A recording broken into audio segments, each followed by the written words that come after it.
우리 함께 외쳐봅니다. 찬양은 뜨겁게, 기도는 간절히, 말씀은 집중하여, 예배는 경건하게, 주여 말씀하옵소서. 주의 종이 듣겠나이다. 아멘. 여러분, 사람이 느끼는 감정 중에 거절감만큼 사실 힘든 감정이 없는 것 같습니다. 제가 목회하면서 이제 종종 느꼈던 거절감은 오랜 이런 장결 성도들을 좀 신방할 때입니다. 보통 그 반응이 똑같아요. 첫 번째, 전화를 아예 받지 않으시는 분들이 있고요. 이제 전화를 받는다 할지라도 매우 질문에 단답형으로 대답하고 굉장히 쌀쌀맞게 대답하시는 분들도 있습니다. 또 심지어 이제 집을 찾아가면 아예 이제 초인종을 눌러도 분명 집에 사람이 있는 게 느껴지는에도 불구하고 아예 문도 안 열어주는 사람들도 있고, 이제 큰 소리가 들려오죠. 내가 싫다고 하는데 왜 자꾸 찾아오냐고 또 저를 향해서 소리치는 그런 사람들도 보게 되어집니다. 여러분, 오해는 하지 마세요. 제가 잘못해서 그분들이 교회를 안 나온 것은 아닙니다. 여러분, 오해는 하지 마시고, 여러분 그렇게 문전박대를 당하는 경험들을 이제 수차례 해보면 거절감이라는 감정이 이제 그 사람들의 마음속에 깊게 자리 잡게 됩니다. 그리고 그것이 목회를 하면서도 이게 한동안 계속되어지는 것들을 보게 되어지거든요.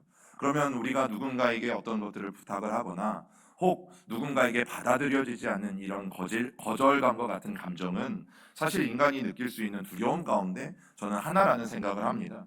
여러분, 탕자가 아무리 정신을 차렸다고 해서 다 된 것은 아닌 거죠. 이제 그가 아버지의 집으로 돌아갈 텐데, 아버지의 집으로 돌아갔을 때 한 가지 문제가 남은 거예요. 아버지가 자기를 환영해 줄 것인가? 아니면 아버지가 자기를 문전박대할 것인가? 여러분, 이제 이 탕자에게 최대의 관심사는 아버지가 자기를 어떻게 받아줄까 하는 거죠. 그래서 탕자가 열심히 회개문을 연습해요. 그 회개문이 18절과 19절입니다. 함께 읽어봅니다. 내가 일어나 아버지께 가서 이르기를, 아버지, 내가 하늘과 아버지께 죄를 지었사오니 지금부터는 아버지의 아들이라 일컬음을 감당하지 못하겠나이다. 나를 품꾼의 하나로 보소서 하리라 하고. 여러분, 마치 자녀들이 이제 엄마 아빠가 출타를 했을 때 뭔가 사고를 쳐놓으면 뭔가 궁리를 꾸미잖아요. 엄마 아빠가 돌아왔을 때 뭐라고 말해야지 덜 혼날까? 뭐라고 말해야지 엄마 아빠의 용서를 빨리 받을까? 여러분, 탕자가 그것을 연습한 겁니다. 내가 이제 아버지의 집으로 돌아가서 아버지를 만나면 나는 아버지한테 뭐라고 말하지? 뭐라고 말해야지 아버지가 나를 받아주기라도 할까? 여러분, 열심히 용서를 구하기 위해서 그가 연습했던 회개문이 바로 18절과 19절이었던 거죠. 여러분, 그러면 뭐해요? 탕자가 아무리 이것을 1000번 100번 연습해도 1000번 1000번 연습해도 이것을 이야기했을 때 아버지가 들어주지 않으면 안 되잖아요. 나는 너 같은 자식 필요 없어. 너 이미 내가 죽었다고 하고 떠나간 거잖아. 너 이미 유산까지 다 돈으로 바꿔가지고 이미 집을 떠나버린 거잖아. 너 이미 나에게 수치와 모욕과 명예를 짓밟아 가면서까지 너는 이미 집을 떠난 거잖아. 나는 너 같은 자식 둔 적 없어. 여러분, 아버지가 이렇게 이야기해버리면 끝나는 것이죠. 여러분, 이제 아버지의 결정에 따라서 이 탕자의 운명이 어떻게 될지 여러분 달려 있는 거예요. 여러분, 과연 아버지는 자기에게 수치를 안겨주었던 이 아들, 자기에게 불명예를 안겨주고 정말 가족과 또 마을 공동체에게도 치명적인 수치를 안겨주고 떠나갔던 이 아들을 어떻게 할 것인가? 모든 것을 다 탕진해버리고 이제는 거지의 모습으로 돌아온 이 탕자를 과연 맞이해 줄 것인가? 아니면 그냥 돌려보낼 것인가? 여러분, 미리 말씀드리면 당시 문화에서 이 아들에 대해서 할 수 있는 단 한 가지가 뭡니까? 즉각적이고 무조건적인 용서는 없다입니다. 여러분, 당시 문화에서 즉각적인 용서도 없고 무조건적인 용서도 없어요. 아버지의 명예를 실추시키고 아버지를 욕보이고 그렇게 떠나갔던 이 탕자를 받아주지 말아야 합니다. 여러분, 이것이 당시의 문화입니다. 오히려 탕자를 문전박대하고요, 사람들이 다 볼 수 있는 저기 아리아 카페 앞에 같은 사람들 많이 다니는 데 세워놓고요, 사람들 앞에 공개적으로 망신을 주는 겁니다. 침뱉어도 좋고 손가락질을 해도 좋고 욕을 먹어도 좋고 심지어 사람들이 때려도 좋고, 그것이 당시 문화에서 아버지가 해야 되는 단 한 가지 방법이에요. 그런데 이 사실을 집으로 돌아가는 탕자도 알고 있었고, 그리고 아버지도 알고 있었어요. 비록 아버지의 마음이 그 거짓골로 돌아온 아들을 보고 너무 가엾고 너무 안쓰럽고 너무 반갑고 너무 사랑스럽다 하더라도 아버지는 체면과 명예를 위해서 아는 체도 하지 말아야 되고 최대한 쌀쌀맞게 그를 대하면서 마을 어귀에 세워놓아야만 하는 거죠. 그것만이 아버지의 명예 또 마을 공동체에 실추된 명예를 조금이나마 회복하는 길이었어요.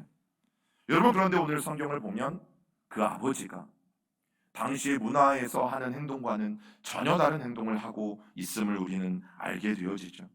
여러분, 오늘 우리는 이 탕자를 맞이하는 아버지의 모습 속에서 죄인을 기다리시는 하나님 아버지의 모습을 우리는 발견할 수 있는 것이에요. 여러분, 첫 번째 하나님은 어떤 분이실까요? 날마다 죄인이 돌아오기를 기다리시는 아버지라는 사실이에요. 여러분, 당시 문화에서 보면 고향으로 돌아온 탕자에게는 두 가지 끔찍한 상황이 기다리고 있었어요. 첫째는 마을 사람들로부터 집단적으로 왕따를 당하는 거예요. 그가 분명히 살아서 돌아다니지만 마을 사람 그 누구도 그를 아는 체 하지도 않고 어려움이 생겨도 도와주지 않고 그냥 혼자 있는 존재로 살아가야 될 운명인 것이고, 두 번째는 마을의 불량배들로부터 위협을 당하고 심지어는 맞아서 죽을 수도 있는 것이죠. 여러분, 탕자의 아버지도 이런 사실을 너무나 잘 알고 있었어요. 그리고 아무리 자기 아들이라 할지라도 무조건적으로 환영해주면 안 된다라는 것을, 그거는 오히려 아들이 떠나갈 때보다 훨씬 더 아버지의 명예를 실추시킨다는 사실도 너무나 잘 알고 있었어요. 여러분, 그런데도 이 아버지가 오늘 어떻게 합니까? 우리 15장 20절 말씀을 함께 읽어봅니다. 이에 일어나서 아버지께로 돌아가니라. 아직도 거리가 먼데 아버지가 그를 보고 치근히 여겨 달려가 목을 안고 입을 맞추니. 여러분, 아버지는 아들이 집을 나간 그날부터 단 하루도 빠지지 않고 아들을 기다리기 시작했어요. 당시 문화적인 상황들을 보면 왜 아버지가 이 아들을 기다린 것이에요? 지키고 보호하기 위함입니다. 혹시라도 마을 사람들이 먼저 이 아들이 돌아왔을 때 발견하게 되어지면 영락없이 욕보임을 당할 수밖에 없는 그 위치에 이 아들이 있었기 때문에 여러분, 아버지는 어떻게 해서든 빨리 이 아들을 먼저 발견하고 조치를 취하기 위해서 여러분 매일매일, 어느 날은 하루 종일 동네 어귀를 살피고 있었고, 또 어느 날은 조금이라도 시간이 안 되면 무조건적으로 시간을 내서 나가서 여러분 결국 그 아들이 오는 것을 지켜보았다라는 사실이죠. 그 마을에서 가장 높은 곳, 포도원의 망대나 아니면 지붕 위에 올라가서 아들이 언제 오는지를 날마다 유심히 지켜보았던 것이에요. 그리고 아버지는 직감적으로 알았어요. 저 멀리에서 정말 누더기 같은 모습을 보이고 심지어 콩알만한 모습일지라도 정말 저 멀리에서 보이는 그 그림자 같은 존재가 자기 아들이라는 것을 여러분 한눈에 그 아버지는 알아볼 수 있었던 것이죠. 오늘 성경에 보니까 아직 거리가 먼데도 아버지가 아들을 알아볼 수 있었대요. 그렇다면 그때는 한낮이었을 거예요. 너무나 태양이 밝은, 그래서 멀리까지도 내다볼 수 있는 그런 낮이었을 거예요. 그럼 생각해 보세요. 한낮이면 여러분 동네에 움직이는 사람들이 많았을 것이죠. 동네의 마을 입구든지 아니면 여기저기에 활동을 하기 위해서 다니는 사람들이 많이 있었을 것이죠. 여러분, 그렇다면 아버지가 걱정했던 게 뭐예요? 이 아들이 눈에 띄는 것은 시간 문제죠.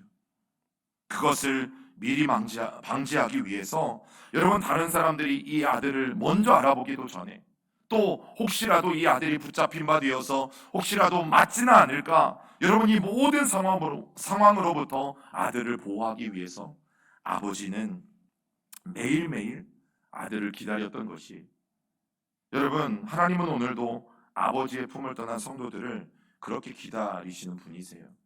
제가 이제 전도사 때 매주 구역 예배를 드리는데 이 구역을 인도하게 되어질 때에 그 권사님의 기도 제목은 무엇이었냐면 늘 아들을 위한 기도였어요. 목사님, 아들을 위해 기도해 주세요. 이유가 뭐냐면 몇 년 동안 아들이 연락이 되지 않았어요.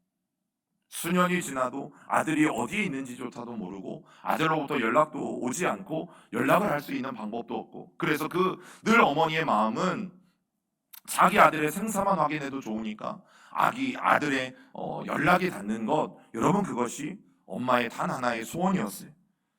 여러분, 오늘 이 아버지가 하루도 쉬지 않고 탕자가 오기만을 간절히 기다렸던 것, 여러분 바로 그런 마음 때문이에요. 혼내고 벌 주려고 기다리시는 것이 아니라 혹시 그 사람의 잘못으로 인해서, 혹시 탕자의 실수로 인해서 마을 사람들에게 들켜서 맞지는 않을까? 마을 사람들에게 들켜서 침뱉음을 당하지는 않을까? 마을 사람들에게 들켜서 욕을 먹고 손가락질을 당하지는 않을까? 여러분, 이것을 막아주고 싶으셔서 하나님 아버지가 날마다 기다리셨던 것이에요. 여러분, 우리가 이 사실을 안다면, 혹 저와 여러분들이 하나님 앞에 실수를 하고 탕자처럼 떠나게 되어질 때에, 아니면 우리 주변에 탕자처럼 떠나고 있는 그런 사람들을 알고 있다면, 여러분, 우리는 전해주어야 되는 거죠. 하나님이 당신을 기다리신다는 사실을, 하나님이 당신을 지켜주시고 당신을 보호해주시고 많은 사람들로부터 손가락질 당하거나 욕먹지 않게 하시기 위해서 당신을 오늘도 기다리신다는 사실을 여러분, 우리는 전해주어야만 하는 것이죠. 여러분, 두 번째, 하나님은 어떤 분이십니까? 측은히 여겨서 달려가시는 아버지세요. 우리 15장 20절 너무나 중요한 말씀이 한 번 더 있습니다. 이에 일어나서 아버지께로 돌아가니라. 아직도 거리가 먼데 아버지가 그를 보고 측은히 여겨 달려가 목을 안고 입을 맞추니. 여러분, 멀리서 아들인 것을 직감했던 아버지는 뭐 했습니까? 달리기 시작했어요. 여러분, 그것은 탕자로 낙인 찍힌 아들이 아직 아버지와 화해하지도 않은 채 마을 입구로 들어온다면 그로 인해서 마을 사람들로부터 당하게 될 그 욕먹음, 또 그 비난, 그 손가락질, 그 매맞음, 이 모든 것들로부터 아들을 보호하기 위함이었어요. 여러분, 아버지는 어떤 마음이 있었냐면 그 아들을 대신해서 자기 자신이 대신 창피와 모든 모욕과 욕설을 기꺼이 감당할 마음이 있었어요. 여러분, 아버지가 달리는 것이 익숙하시잖아요. 그런데 당시 아버지는 달리지 않습니다. 지체 높으신 어른들은 달리지 않습니다. 우리나라 옛날과 똑같죠. 또 돈이 많은 재력가들도 달리지 않습니다. 아이들이나 정말 필요한 하인들이 달리는 것이죠. 그런데 이 아버지는 집에 품꾼도 많잖아요. 집에 부리는 사람들도 많잖아요. 그러면 하인들을 대신 시켜서 저 아이가 내 아들이 맞는지 확인시켜 보라고 보낼 수도 있었어요. 그런데 오늘 성경이 어떻게 합니까? 아버지가 달렸어요. 아이, 달린 게 뭐 그렇게 대단하다고? 여러분이 달리다라는 말은 트레코라는 말을 쓰는데 그냥 달린 게 아니라 경기장에서 선수들이 뛸 때 쓰는 말이에요. 우리 고린도전서 9장 24절 같이 읽어볼까요? 시작. 운동장에서 다름질하는 자들이 다 달릴지라도 오직 상을 받는 사람은 한 사람인 줄을 너희가 알지 못하느냐? 너희도 상을 받도록 이와 같이 다름질하라. 여기에서 말하는 달리기가 바로 트레코예요. 여러분, 지금 이 아버지는 나이가 지긋하고 옷이 거추장스러움에도 불구하고 마치 운동선수들이 총알처럼 튀어나가는 그 모습처럼 그 아들을 향해 달려가고 있는 거예요. 여러분, 그 아들을 보기 위해서 아버지가 전력 질주를 하고 있는 거예요.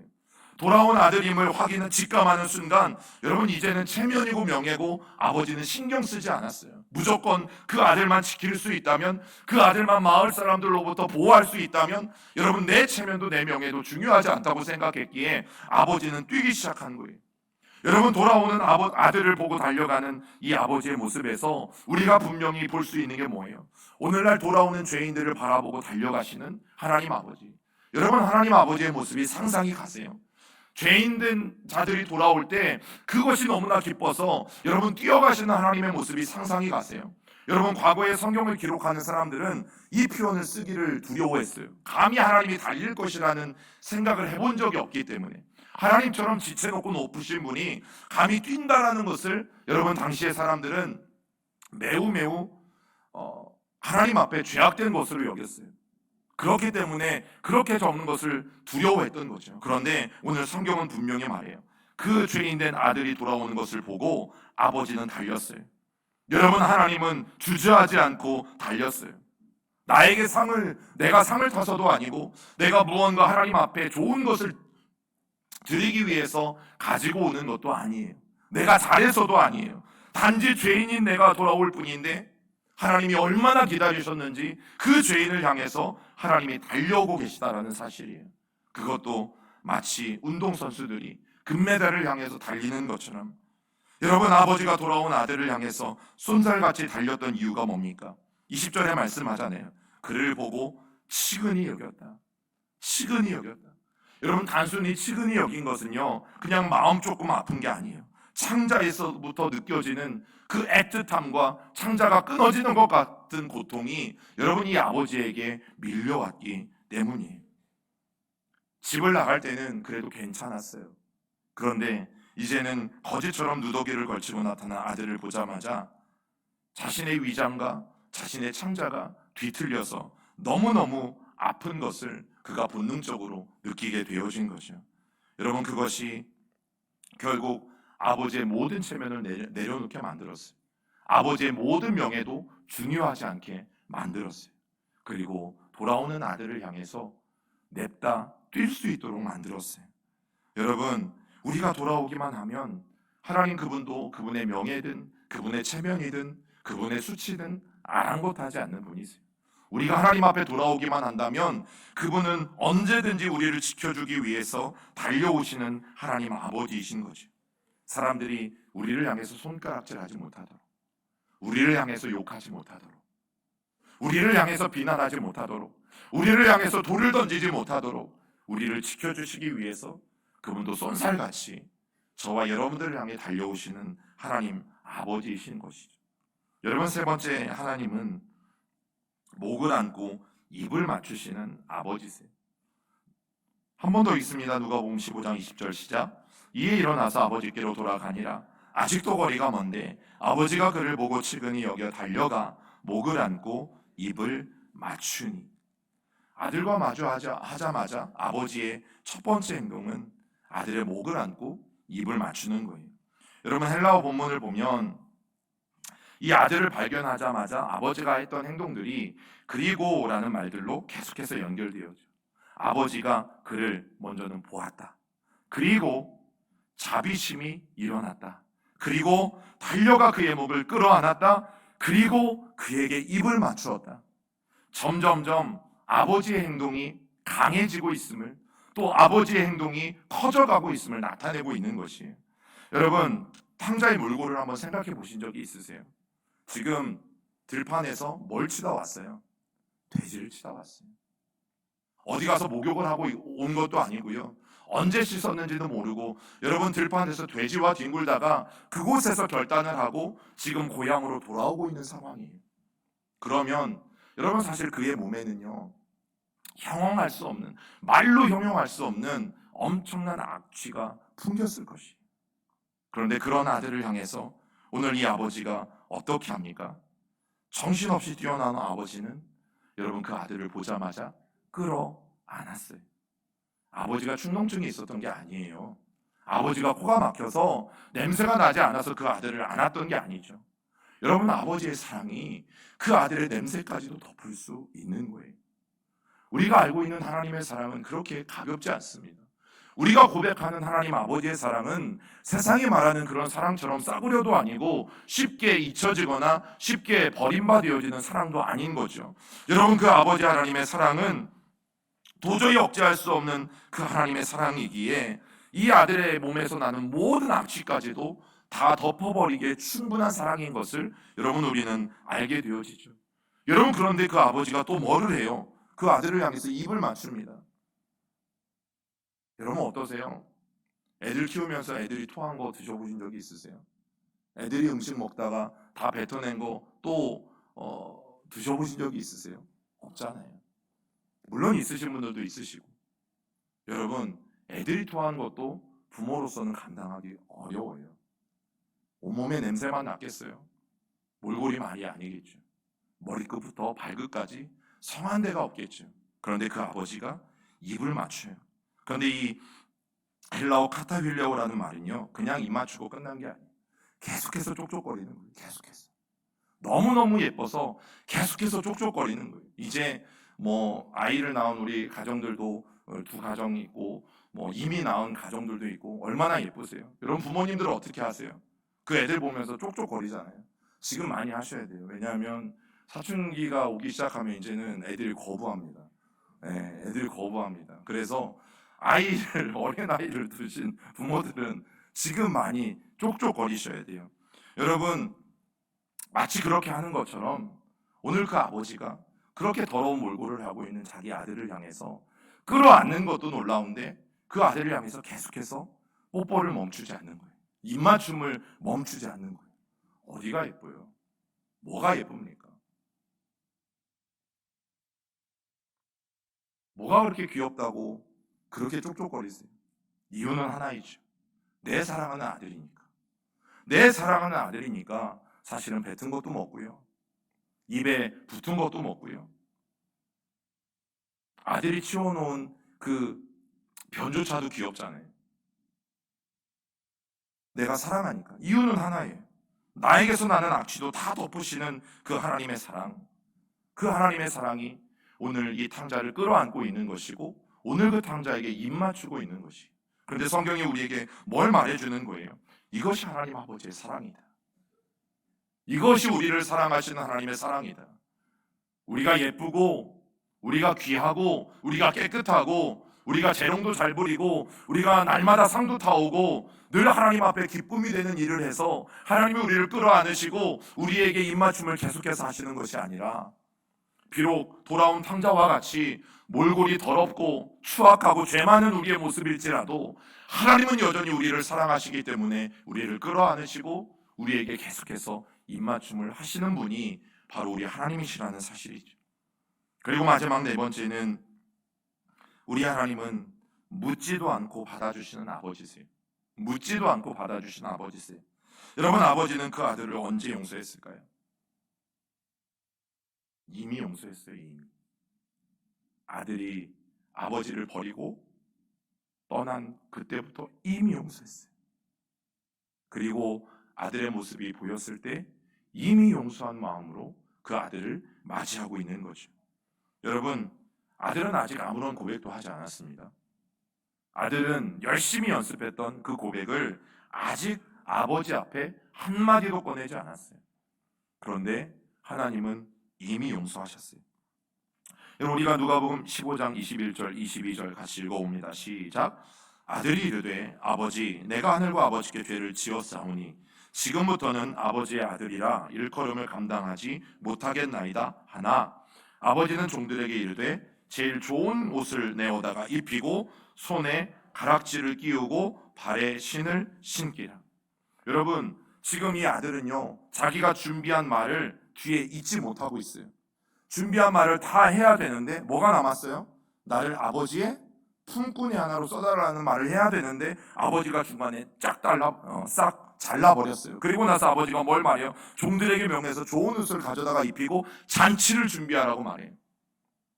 여러분, 지난주에 우리가 회개가 뭔지를 배웠잖아요. 내가 책임지려는 자세를 갖는 것, 그래서 내가 진짜로 책임지는 것, 여러분 이것까지 아들이 하려고 했어요. 그런데 어찌된 영문인지 이제는 아버지가 모든 상황을 이끌어가면서 더 말하지 못하게 막아버리고 잔치를 벌이라고 명령했어요.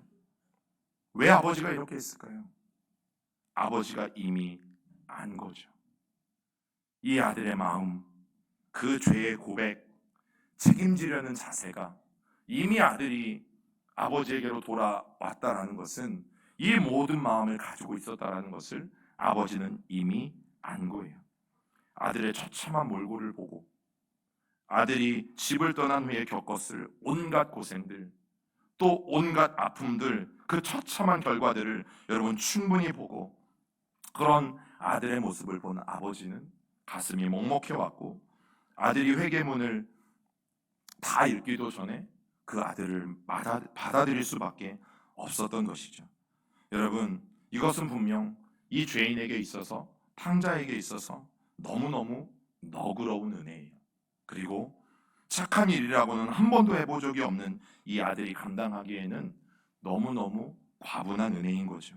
여러분, 아버지는 이 아들에게서 나타난 회개의 자그마한 그 모습, 그 몸부림만을 보고 즉각적이고 무조건적인 용서를 해버렸다라는 사실이에요.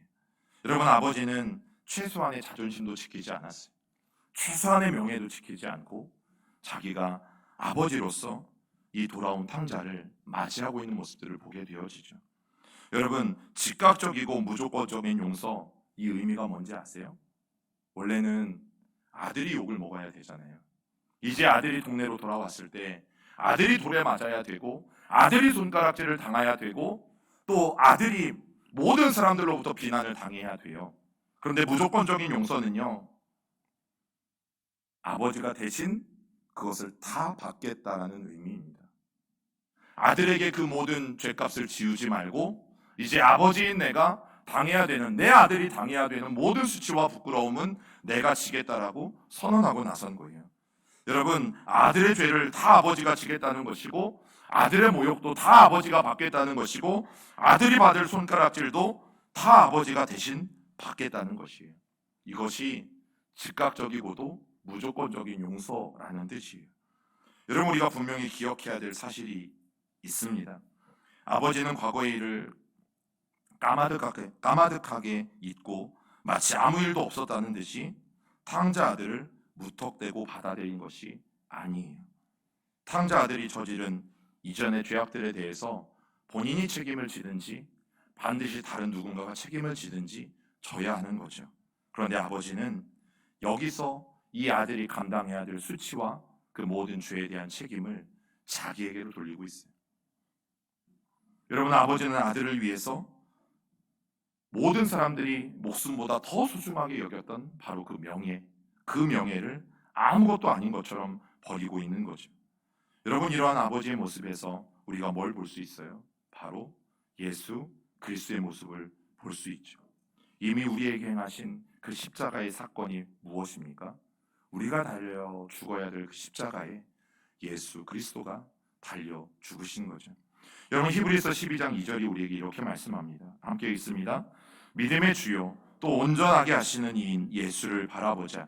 그는 그 앞에 있는 기쁨을 위하여 십자가를 참으사 부끄러움을 개의치 아니하시더니 하나님 보좌 우편에 앉으셨느니라. 여러분, 오늘 이 아버지의 행동이 보여주는 것은 저와 여러분들의 죄를 대신해서 그 모든 멸시와 수치와 부끄러움을 다 담당하시는 바로 예수 그리스도, 그 십자가의 모습을 우리에게 분명히 보여주고 있어요. 여러분, 예수님은 십자가에 달리심으로 죄인들이 감당해야 될 모든 수치와 부끄러움을 대신 지신 것이죠. 여러분, 그런데 우리는 십자가를 바라보면서 뭘 생각해요?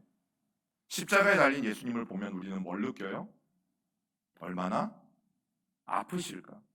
여러분, 이런 생각을 우리는 가장 첫 번째로 해요. 그런데 오늘 말씀에도 있잖아요. 십자가를 참으사 무엇을 개의치 아니하시더니 부끄러움을 개의치 아니하시더니. 여러분, 당시의 제자들과 성경시대 유대인들은 심리적인 수치와 모욕감을 먼저 생각했어요. 우리는 자꾸 그 십자가를 바라볼 때마다 얼마나 아프실까, 얼마나 아프실까. 이게 아프죠. 누가 봐도 아파요. 그거는 아플 수밖에 없어요. 근데 그건 우리 생각이고요. 성경에서는 예수님의 십자가를 육체적인 고통과 아픔으로 연결하지 않아요. 바로 심리적인 수치와 부끄러움으로 연결하죠. 여러분, 그것이 우리가 십자가를 바라보는 시각과 제자들이 십자가를 바라보는 시각의 차이예요. 우리는 예수님의 십자가를 바라보면서 단순히 고통만을 생각하죠. 그런데 그 고통을 넘어서서 여러분, 그 뒤에 당하신 수치와 모욕이 무엇인지를 생각할 줄 알아야 돼요. 여러분, 십자가형은 우리가 잘 아는 것처럼 로마 사람들에게도 최고의 사형수들에게만 집행하는 그런 최고의 형벌이었고 또 기독교인들에게도 최고의 형벌이에요. 그런데 기독교인들에게 최고의 형벌이 되는 이유가 있어요. 십자가 모양 때문이 아니에요, 여러분. 성경에 보면 나무에 달린 자마다 하나님의 저주를 받는다고 그랬어요. 예수님이 어디에 달리신 거예요? 나무에 달리신 거예요. 여러분, 우리나라는 혹시 집 주변에 벼락 맞은 집들 보신 적 있으세요? 막 그런 집들은 사람들이 안 사요. 왜? 천벌을 받았다고 생각하기 때문에. 여러분, 유대인들에게 천벌을 받은 사람이 누군지 아세요? 나무에 달린 사람이에요. 그런데 예수님이 이 땅에 오셔서 활동하시더니 자기가 하나님의 아들이래. 자기가 메시아래. 그런데 그렇게 3년 동안 떠들고 다니더니 어느 날 그 나무에 달려서 죽어. 사람들의 생각이 뭘까요? 나무에 달리는 사람마다 하나님의 저주를 받아 죽는 게 맞는데 저 예수가 나무에 달려 죽었다면 저 사람은 하나님의 아들일 수 없다라는 거죠. 여러분, 그것이 유대인들의 생각인 거예요. 그래서 유대인들에게 십자가는 가장 치욕스럽고 부끄러운 형벌이에요. 그런데 그 십자가에 누가 달리십니까? 예수님이 달리시는 거죠. 내가 받아야 될 조롱, 내가 받아야 될 비난, 내가 받아야 될 손가락질, 내가 맞아야 될 그 돌맞음, 이 모든 것들로부터 예수님이 수치와 부끄러움을 당하시고 대신 돌아가신 것이죠. 여러분, 그래서 예수님의 십자가를 바라볼 때마다 우리가 1차적으로 느껴야 될 감정이 뭘까요? 얼마나 아프실까가 아니에요.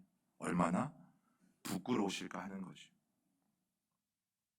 여러분 경험 많이 해보셨잖아요. 길을 가다가 삐끗해 보시거나 휴대폰 보고 가다가 어디 벽에 부딪혀 보셨을 때 우리가 제일 먼저 하는 행동이 있잖아요. 뭐예요? 주변을 살피는 거예요. 어디가 아픈지는 그 다음이죠. 그죠? 어디가 피가 났는지 안 났는지는 다음이에요. 주변에 이 부끄러운 광경을 누가 봤는지 안 봤는지가 모든 사람들에게 있어서 가장 큰 관심사예요. 여러분, 부끄러움이라는 감정은요, 모든 사람들이 참기 힘들어하는 가장 어려운 감정이에요. 그래서 많은 사람들이 궁지에 몰릴 때, 그래서 자기의 명예가 실추되어지고 부끄러움을 당하게 되어질 때에 정말 하지 말아야 될 일들이지만 안타깝게 생을 마감했다는 그런 뉴스들이 우리는 많이 나오는 것들을 보게 되어지죠. 여러분, 결국 우리를 위해서 죽으신 하나님 아버지의 사랑은 어떤 사랑입니까? 수치와 부끄러움을 참으신 사랑이에요. 그거 원래 내가 받아야 되거든요. 그 수치와 부끄러움 원래 내 몫이거든요. 그런데 십자가 위에서 그 수치와 부끄러움을 참으시고 하나님 보좌의 우편에 앉으셨다라고 오늘 성경이 우리에게 말해주고 있는 것이죠. 여러분, 바로 그런 하나님이 우리 아버지 하나님이세요. 우리가 혹시라도 죄를 지었을 때, 그래서 하나님을 멀리 떠났을 때, 아니면 우리 주변에 혹 그런 사람들이 있을 때 우리가 꼭 기억해야 될 것이 무엇입니까? 하나님은 오늘도 나를 기다리신다. 그리고 그분은 무조건적으로 나에게 달려오신다. 그리고 그분은 그런 더러운 나의 모습에도 아랑곳하지 않으시고 나를 끌어안으시고 입 맞추시는 분이시다. 그리고 그 하나님은 묻지도 않고 나를 받아주시는 아버지시다. 여러분, 주님 앞에 돌아가지 못할 이유가 없죠. 그러면 내가 아무리 주님 앞에 큰 죄를 저질렀다 할지라도 주님 앞에 돌아가지 못할 이유는 없어요. 여러분, 우리가 전해야 될 복음이 이것이, 그리고 우리의 삶에도 혹 이런 일들이 일어나면 안 되겠지만 일어났을 때 우리가 꼭 명심해야 될 복음도 이것이, 하나님이 오늘도 조건 없이 무조건적인 용서하심으로 나를 기다리신다. 여러분, 오늘 이 말씀이 우리의 마음에 새겨질 수 있기를 간절히 소망합니다.